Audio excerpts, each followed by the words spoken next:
అదేంటి నోవాహు యోన పడవలో పడుకుని నిద్రపోతున్నప్పుడు గాలి సముద్రం వీచినప్పుడు గాలి సముద్రం లోబడ్డాయి. దేవుడు ఆజ్ఞాపించినప్పుడు గాలి వాన లోబడ్డాయి, ఆగిపోయినాయి. చీటి లోబడింది, నోవాహు చీటి లోబడింది. కానీ ఎవరు లోబడతలేదు? మనుషులు లోబడి.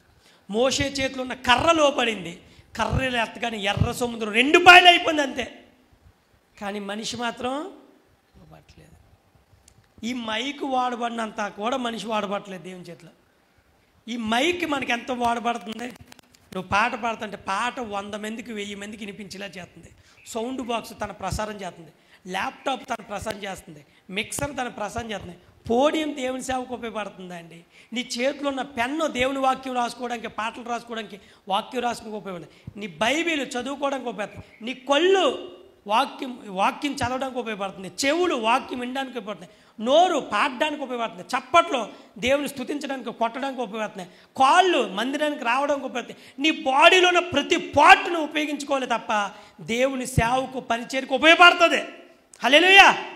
నీ కళ్ళ ద్వారా వాక్యాన్ని చదవచ్చు, నీ చెవుల ద్వారా వాక్యాన్ని వినొస్తూ, నీ చేతుల ద్వారా చప్పట్లు కొట్టి దేవుని మహిమపరచు, నీ కాళ్ళ ద్వారా మందిరానికి నడిచొచ్చి దేవుని స్తుతించవచ్చు. నీ మైండ్ ద్వారా వాక్యాన్ని, పాటలను గుర్తుపెట్టుకుని అడుగు జాడల్లో ఆయన అడుగు జాడల్లో నడవచ్చు. ఏది తక్కువగా ఉందండి? కానీ నువ్వు ఉపయోగించట్లేదు అంతే. చూడండి, కొండలు పాఠాలు నేర్పుతున్నాయండి, కొండలు ఉపయోగపడుతున్నాయి. మోరియా కొండ ఇస్సాకును బలి ఇవ్వడానికి దేవునికి ఇష్టపడింది, ఆ దేవాలయం కట్టడానికి ఉపయోగపడింది మోరియా కొండ. సీనాయి కొండ ధర్మశాస్త్రాన్ని తెచ్చిపెట్టింది.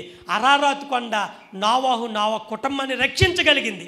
150 రోజులు నీరు భూమి మీద ఆగిపోయినప్పుడు, 150 రోజులు ఇంకినప్పుడు ఆ నోవాహు తయారు చేసిన వాడ అరారాతు కొండ మీద ఆగింది. అప్పుడు 150 రోజుల తర్వాత, 150 రోజులు అంటే ఎన్ని రోజులు? దాదాపు 5 నెలలు. అప్పుడు నీరు ఇంకిపోయి, అప్పుడు నోవాహు కుటుంబం అంతా కూడా ఆ వాడలో నుంచి బయటకు వచ్చినాయి, మరల నూతన జీవితాన్ని కొనసాగించినాయి. మొదటిది ఏంటి? మోరియా కొండ. రెండోది ఏంటి? సీనాయి కొండ. మూడోది ఏంటి? రాసుకోండి. 4వది ఏంటి? కరిమేలు కొండ.